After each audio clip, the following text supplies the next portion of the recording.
Mr. Speaker, all the members of Parliament, ladies and gentlemen, I'm addressing all the people of the United Kingdom and all the people from the country with a big history.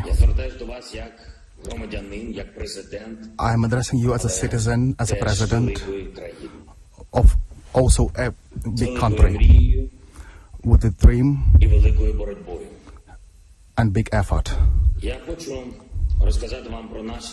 I would like to tell you about the 13 days of war. The war that we didn't start and we didn't want it.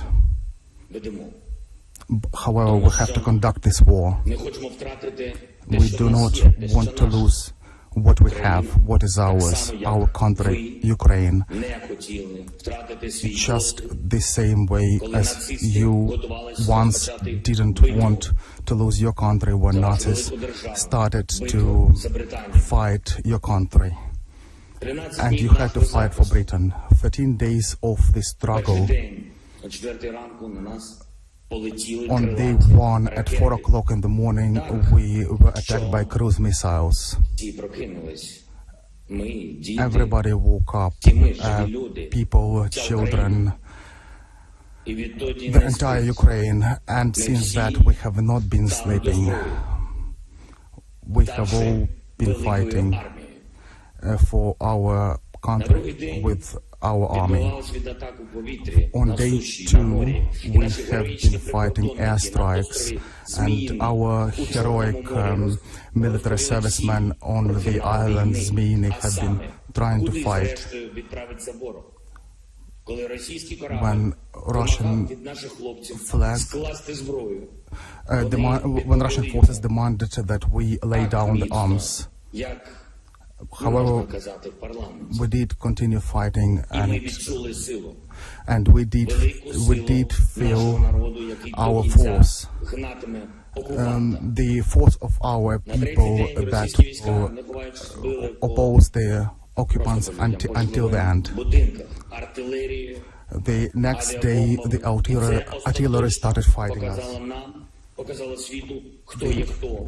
Our army showed us who we are, and we have been able to see who are people and who are beasts.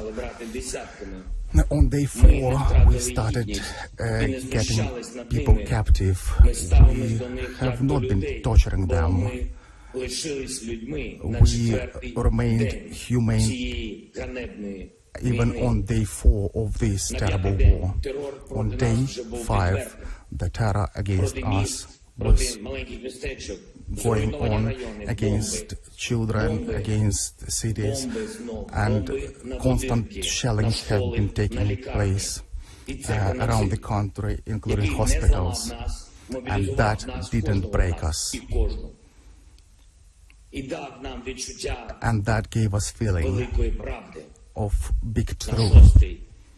On day 6, the Russian rockets fell on Babin Yar, that is the place where the Nazis killed thousands of people during the Second World War. And 80 years after, the Russia hit at them for the second time. And even churches are getting destroyed by shelling. On day 8, we have seen Russian tanks hitting the atomic power station. And everybody got to understand that this is the terror against everyone. On day 9, there was a meeting of NATO countries without the result that we were looking for. Yes, we did feel that. We did feel that unfortunately that the alliances don't work properly always, and the no-fly zone cannot be enforced. And on day 10, the Ukrainians started protesting en masse, stopping the armored vehicles with their own hands. And on day 11, the children and cities were being hit, and hospitals as well, with the rockets and constant shelling. And on that day we realized that Ukrainians became heroes. The entire cities, children, adults. And on day 12, the losses of Russian army exceeded 10,000 people killed. And also including the general, and that gave us hope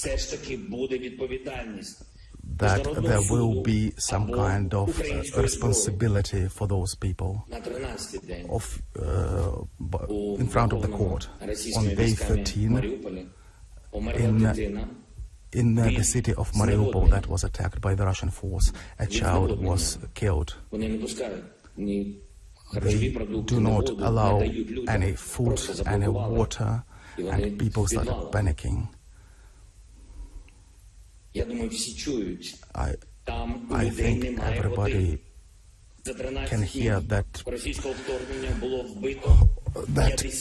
people do not have water over there. Over 13 days of this situation, over 50 children have been killed. These are the children that could have lived, but these people have taken them away from us. The United Kingdom, Ukraine were not looking to have this fall. The Ukraine have not been looking to become big, but they have become big over the days of this war. We are the country that are saving people despite having to fight one of the biggest armies in the world. We have to fight the helicopters, rockets. The question for us now is to be or not to be. You all know this Shakespearean question. For 13 days, this question could have been asked. But now I can give you a definitive answer. It's definitely yes to be. And I would like to remind you the words that the United Kingdom have already heard, which are important again. We will not give up, and we will not lose. We will fight till the end, at sea, in the air. We will continue fighting for our land, whatever the cost. We will fight in the forests, in the fields, on the shores, in the streets. I would like to add that we will fight on the banks of different rivers like Dnieper, and we are looking for your help, for the help of the civilized countries. We are thankful for this help, and I'm very grateful to you, Boris. Please increase the pressure of sanctions against this country, and please recognize this country as a terrorist state.